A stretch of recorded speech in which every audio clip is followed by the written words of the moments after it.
a trunk full of chainsaws. It's time to get back to the Rob Dibble Show.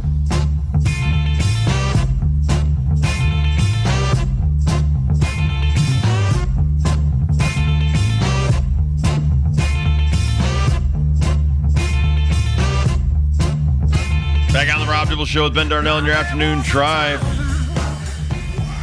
Hopefully you're enjoying the beautiful weather outside, about 82 degrees. And oh, those weathermen out there, you know, they tell you one thing and then it doesn't happen. Then they get on TV again and they act like they never said anything about that. And we're off to the next day where they're going to be wrong. Not on this show. We tell you when we're wrong every single week. We do Who You Got every Friday. Tell you get your pens, your paper out and write them down. And then we tell you when we were right. And definitely tell you when we were wrong. Oh, you stink! Who we had, gentlemen. Oh, it was a fun-filled weekend of sports, if you didn't know. Major League Baseball is going to take over summer here next couple of months, and the Mets were riding pretty hot, and the Sox were turning some heads, and the Yankees were stanky. Who was going to have the best weekend? Well, Dibs and I thought, man, get Grimace out. Let's have a party at Citi Field. They're going to wipe the town with the Astros. They only won one of those games. Kurt said, you know what? I'm getting out my Boston hat this weekend. I'm going to wear it proud. I'm taking the Red Sox. They only won one of those games. We all were like, Yankees, cruising for a bruising against Blue Jays. They won two of those games. We were all wrong. I can't believe it! Got to match you on that one, Dibs. You know your baseball, supposedly. But you redeem yourself with the next pick. The next question was, how many home runs will Judge have on the weekend? I thought he'd be shut out. Kurt thought he'd have one per day, but Dibs was right. Blasted one, only one, but it don't matter, man. He's got 31 on the year, and we just started July. Dibs was right where we were wrong. This dude is locked in. I mean, the numbers I had heard today of what he has RBI total, what he has total bases, rival most seasons for some of the best. it rivals the MVP season of Bryce Harper a few years ago, where he finished with 84 RBI. Judge is at 82 right now, and what is he? I got to look the record up. 84 games played. Do we know this record off the top of our heads, anyone? Oh, God. Juan Gonzalez had like 180 RBI years ago. I don't know if he's going to get to that point, but I don't even think that's the record. I think Hack Wilson had like 192 or something. Oh, my gosh. Baseball brain, you. Hack Wilson, record of 191, 1930. That was close. I was off by a ribby. And that's when they played 154 games, by the way. Good point. Chicago Cubs, Hack Wilson, the all-time. Hacking it. He was hacking it. The all-time record is your buddy Hank Aaron with 2,297. Second place is 84. Worse than that. That belongs to Mr. Babe Ruth. So he's at 82 right now. He's 109 away from Hack Wilson's 1930 season. He's at 31 home runs. He hit his 31st home run in the 2022 season, where he hit 62 home runs, July 6th. And remember, his April was horrible. 220, 6 home runs, and he had 100 at-bats. Just not Judge-like. Then he comes back, hits 361 with a 470 on base, 479 on base percentage. Goes from slugging 450 in April. This is huge because he's getting doubles as well. He had 12 doubles in May. His slugging went from 450 to 918 in May. June stayed hot. Slugging went down just a tad to 864, but his on-base percentage went up as he walked more, as they were like, oh, we're going to walk this guy. Yep. His on-base percentage went from 479 to 514, and he hit an impressive 409 for the month of June. 11 homers, 37 driven in. He had 14 homers, 27 driven in the month of May. So 25 homers in the last 2 months in less than 200 at-bats. That just shows you how hot Judge is.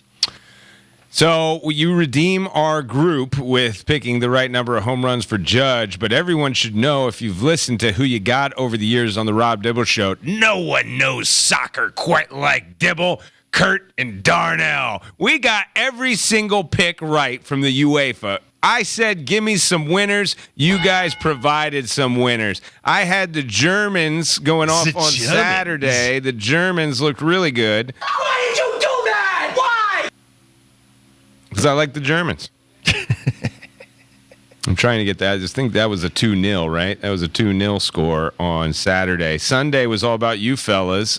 Dibs snuck out a win. England 2-1 over Slovakia. Dude, England got that first tying goal at 95 minutes in extra time with 1 minute left in extra time. But it was a bicycle kick from Bellingham that was just absolutely insane. Beautiful. Yeah. And then he runs over to the Slovakian I did not see bench. this. I haven't seen this footage either. I haven't I'm trying seen to find it. I this want to footage. see it. So someone from the English team did a little crotch grab, did a little Michael Jackson. So what? Did a little Michael did it for years. beast mode, Marshawn Lynch right in their face. And then the Slovakian said, this is the UEFA Cup. We have more respect than that. Then grabbing our crotch? Apparently, this guy might be suspended for the next That's game. ridiculous. Come on. The Slovakians whining. Grabbed his own. It's not like somebody else's. That's right. Good point. See, that would be a problem. And it does happen every It now happens and then. in the NBA all the time. Guys happens. smack each other in the groin. That's true. That's a foul. So England does solidify their spot in the quarterfinals for UEFA. Nice. But nobody was right more than Kurt with Spain 4. Them Georgia España. Bulldogs only got 1. By the way, you got to flash. Some lady flashed her boobs in that one. Whoa! Yep. Kind of like the Edmonton Oilers chick. So Cool. Yeah. we're having a lot of flashing going on Tell now. you what, it's back. It's back. It went away and now it's back. It's back. It's in vogue again. Exactly. Vogue again. What happened? Good for us. It was big in the 80s. It was big in the 90s. In the 70s. The 70s, they flashed everybody. Yeah, they ruined it was everybody. naked. And all of a sudden, we took a 25-year break from flashing, and we're back. Yeah, 60s and 70s. Free love, everybody. Not anymore. So Dibs English win, my Germans win, and Nice. Kurt's Spanish win as UEFA continues. Yeah, I knew the golf I was going to suck at. No, the golf you were great Oh, really? at. Yeah, because you guys were fighting over Cam Young. And you're like, oh, man, if you would have took Cam Young, I would have took Cam Davis. And then Dibs was like, fine, I'll take Cam Davis. And Kurt's like, fine, I'll get Cam Young. This is great. Cam Davis won. And Cam Young broke his driver. Yes, Cam Young. Over someone's head? So just little 4-day history Oh, of Cam 73 Young. for you on the last day. I know. That's the thing. Like, Cam Young is the 59 at the Travelers. Yep. He is Mr. Low Scorer. He had a great Sunday following that 59 at the Travelers. Correct me if I'm wrong. Pretty nice Thursday, Friday out He there in did. Detroit, Rocket Mortgage, and then fell apart. Kurt and I did get this video. He literally just, like, hits a bad drive and kind of does the lean on the head of his driver and then, like, snapped it. Like, it was like, whoops-a-daisy, I snapped this crappy club. My bad. And then he It wasn't fell even apart. in a fit of rage. It wasn't. It was an accident. Yeah. So he went 67, 66, 67, and then a high of 73, which, by the way, is still awesome. I know. I'd take that any day That's of the so week. I'd insane. be bragging to everybody that I shot a 73. Here's the difference in Travelers' money, though. Sixth place, they all tied. They got 300,000. Yeah. Sixth place here was like 700,000. Significant Yeah, the drop-off. winner got 1.6. Here you got 3.6. So Jake Knapp, my guy, he was down, I think, in the 23rd spot. He took a nap after the Friday session and then never woke up. So coming down to the wire, you have got Cam Davis, your guy, who is thinking playoff, and he has been in the clubhouse for about 2 holes. He's on the driving range sitting at minus 18 with Akshay Bhatia teeing off on 18, just a par. All you got to do is Akshay, you just got a par. We'll have a little playoff, you and Cam Davis. Now, beautiful drive right down the middle. Beautiful approach, just like corner of the green, maybe 30, 25-foot putt. He leaves it about 5 foot short. Oh, and a heartbreaking lip out on the right side of the cup spells demise. Bogey time for Akshay, as all he can do is hang his head in disgust as Cam Davis celebrates at the driving range. So Bhatia gets 64, 67, 68, 72. Still awesome. but he loses by a stroke. Something to say about Akshay is going through the rigors right now. Akshay is one of the youngest dudes on tour. Akshay kind of made his mark on the juniors at the Masters when he was 12. Now he's building himself up to being in contention. We saw him in contention at Travelers. He was tied for the lead on Sunday as Looks well. like a professor. Get the He does have a glasses on. professor look. He Like, does. Get the crazy professor look. But this crazy professor hasn't been able to close the deal. Akshay, we got to start winning. That was Second a rough place is last day. cool. He had We 2 gotta start bogeys winning. and two birdies. That's not a great last day. Got to tighten it up on that Sunday. Got to get mean. I say lose the glasses. I don't know. Cam wasn't that much better. He had 4 birdies and 2 bogeys. Cutthroat. Cam, Cutthroat. nice day though. It was a Cam. great tournament in the end, especially I with all I those woke guys up at this morning. I 17, looked at 18. the senior event. So I looked at the wrong scoreboard. Like, I can't I'm find like, Cam Davis can't anywhere. find Cam. He sucked.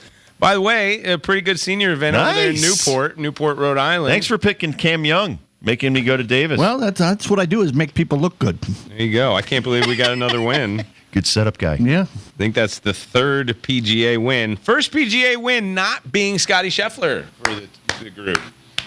Scheffler decided to go home and play daddy. You're hot, though. 2 straight tournaments. Whoa. 2 straight tournaments. Dibble has picked the winner. Whoa. Scheffler for the Travelers. Maybe Cam I should Davis actually for put some money Rocket. where my mouth is. So you wouldn't have made that much with Scheffler. You probably would have doubled your money at least, maybe a little bit extra cheese on the end of that. But with Cam Davis, it would have been significant. It would have been like 20-1, something like that. Now I'm going to have to follow Cam Davis. Reminds me of Dan Davis, the Duke. The Duke. Kurt? I get Morgan. We like the Duke. Gosh. UFC 303 had a little bit of everything for I got kicked in the everyone. But our guy, we do drop to 13-8-1 overall when we all agree. Prochazka got kicked in the head. You can't pick a man bun guy. Man buns don't do well. After watching the previews during all of the UFC 303, this pick started feeling worse and Yeah. worse. I mean, just all the things that I was hearing about this guy was just getting worse and worse. This guy, Prochazka, sleeps in a cabin out in the woods and only wakes up for a certain part of the night. He doesn't really live in the day. He's one of these guys that loves the internal darkness. He also wrestles bears to train. Dude, can bears kick in the head? No. I don't think they can. No, I think not unless they jump out of the tree on you. Yuri, you're going to have to switch it up a little bit and start fighting humans when you're training session. And kangaroos. And Get the kangaroos that can kick you upside your head. If he was fighting kangaroos, he might have had a better outcome here. Yep. This Pereira dude is for real. That guy is no joke. He's got 4 title defenses now. That kick to the side of the head nearly killed him. Ashmead, you were right about his kickboxing ability. Like You- this you dude's nailed it, Ashmead. Stand-up ability is for real, and But the think he kickboxing can part do of He's a it. scary dude, man. He really Let alone is. all that. He's just a scary dude. Prochazka was afraid that Pereira was using voodoo, and he had a voodoo cleansing before the fight as well. Another thing, I'm like, oh my God, this guy's going to get killed out there. Some awesome stuff, though, in this event, besides the main card or the main event. The co-main event, as Ortega, He had to bail. yeah, he had the flu. The guy showed up in 24 hours. to Dan take place. Ige, living in Vegas, fought in Vegas in February. So UFC and the Fighting Commission had all the stuff they needed for this guy to show up and weigh in to possibly fight Lopez, who's now out of fighter. Lopez already went up to 155 for this fight. Ige is a 165. So Lopez had to jump up even another class. Ige, on literally 48 hours notice, probably less than that, takes this fight and walks into the arena. Hell of a fight. This one went to unanimous decision, but the scores were really close. I think it was 28-29 all throughout. Lopez ends up getting the win. Diego Lopez, hell of a dude. That dude's an entertainer. Can't wait to see his next fight. But Dan Ige, I don't think he should get a loss for this. I think he should get like a half a loss for this. But that was an incredible feat for somebody to come into the octagon with that much time. Co-main event give you an exhibition like that. The entertainment value. Yeah. Usually when you get a guy at Great a week's point. notice or whatever, the guy he's not going to be up to par. having that guy come in and be in that kind of shape just shows you how well these guys train year round. Multiple things in UFC 303 though. The ladies fight before that. Oh my gosh, I've never seen a cut above an eye quite like Silva. Oh It gosh, was nasty. Buena Silva fighting Chasen, and is it Chason? I think it's Chasen, whatever. She was on top of her, had a significant mount, gave her a left elbow right across the eyebrow. She went on for I'd say 30 seconds after that shot, after that strike. The referee stopped it because there was so much blood everywhere. The doctor checked it out, and in the doctor's examination, the crowd saw this on the Jumbotron and just totally freaked out about it, and rightfully so. She had a mouth. She had another mouth above her eye. And I don't want to watch the replay, but I think I saw bone. I think I saw some of her skull. It'll be her scalp. all the way to her Golly. skull. She wanted to keep going. The doctor was trying to tell the ref, this is bad, man. This is really bad. And the ref was just looking, all right, tell me she can't go. Tell me she can't go. Okay, it's too bad. She can't go. And Buena Silva's arguing with everybody, looking at Dana White, going down and trying to get Dana White. Stop. He didn't even want to give her a fist bump because she was so bloody. That was a bloody mess. That's these people. That's the kind of mentality these people have, get open up like that. But just a lot of cool fights. I thought 303 was definitely worth the price of pay-per-view. And that Pereira dude, 11-2 now. Light heavyweight belt? Light heavyweight champ? Light heavyweight. Yep. He'll be back. So we go to 13-8-1 after that loss. We deserved it. Dibs, 2 in a row predicting the PGA week. We all know our soccer. Just ask us. We'll tell you. All of us picked a winner there. Dibs is on par with Judge's home runs, and we all need to get a little bit better on baseball. That's who we had over the weekend. Why are we still pitching to Judge? Anybody? This guy's so hot. I'd say in the first inning, walk him. Soto gets hurt on that slide Friday night. Missed a couple of games because of a bruised hand. It came Talked back himself negative. back into the lineup too, by the way, on Sunday. And so when you're talking about not having protection in that lineup, just walk the dude. And you don't have to do it intentionally. Pitch around him, make him expand his zone. And right now he is just all over everybody. And you know what? Blue Jays have some really good pitching too. So trying to see. Very impressive. Blue Jays have now said they are going to listen to a lot of different trades. The two guys they said they are not going to trade are Bo Bichette and Vlad Jr. So they shouldn't. You can't. They shouldn't. Listen, those guys, they put butts in the seats. They sell tickets. Why would you want to trade two of the most talented players in the major leagues? If you're going to build around young players, you keep those young players. And listen, what is Justin Turner, 40? You can trade that dude. Some of these pitchers that are, you've got a huge investment in them. If you're not going to make a big run, trade them, get some younger players, and reinvigorate your minor league system. But that organization wants to win. I don't believe that they're selling off their future to rebuild. I think they're just trying to retool. And then if you watch the Orioles over the weekend and how difficult it's going to be for the next 5 years, upseat them in the division, you got to go younger. You got to skew younger. So I think everybody realizes that. And by the way, Cole still didn't look that great. Just going to ask you about this. I watched him again. Innings, only 3 hits, 1 earned run. Yeah, I mean, pitches. his velocity's great, but his command is not. And even, yes, a lot of it has been made about Vladdy Jr. Listen, he had 4 walks in his last start. I mean, he is not like the Garrett Cole that you're used to seeing. And so when you do see an erratic Garrett Cole who's battling Garrett Cole, he's not really battling anybody else because his stuff is so significantly better than everybody else. That's got to be the thing that gives the Yankees pause right now. So there's no reason to rush him, let him throw 100 pitches, but at the same time, with Rodon's awful outing, his last outing, that's got to give you pause with your older pitchers that you're like, wow, man, as good as we were going. And listen, everybody hits a wall. That's why it's such a long marathon. Mets were awful early, gotten better after the grimace throwing out the first pitch. Not great over the weekend. But again, listen, facing some of these better teams that even if they don't have the great pitching, Astros are still a really good team. honestly had the most fun watching Altuve melt down because the umpires missed the call. And he lost his mind. So a guy that's usually reserved, watching the guy that I don't really like that much, lose his mind was pretty cool over the weekend, by the way. Garrett Cole also 2 hit by pitches. He hit Vladdy and Danny Jensen in that outing, so it kind of proves your point as far as control goes. There are some new home run derby rules, and I'm going to get your opinion next, whether you think these rules could possibly put Judge and, dare I say, Shohei in the home run derby in the All-Star game. We will talk about it next. Daily Pickle coming up on the Rob Dibble Show with Ben Darnell in your afternoon drive. John Ashmead on the video and Kurt Kaplan on the ones and twos. Happy Monday, everybody.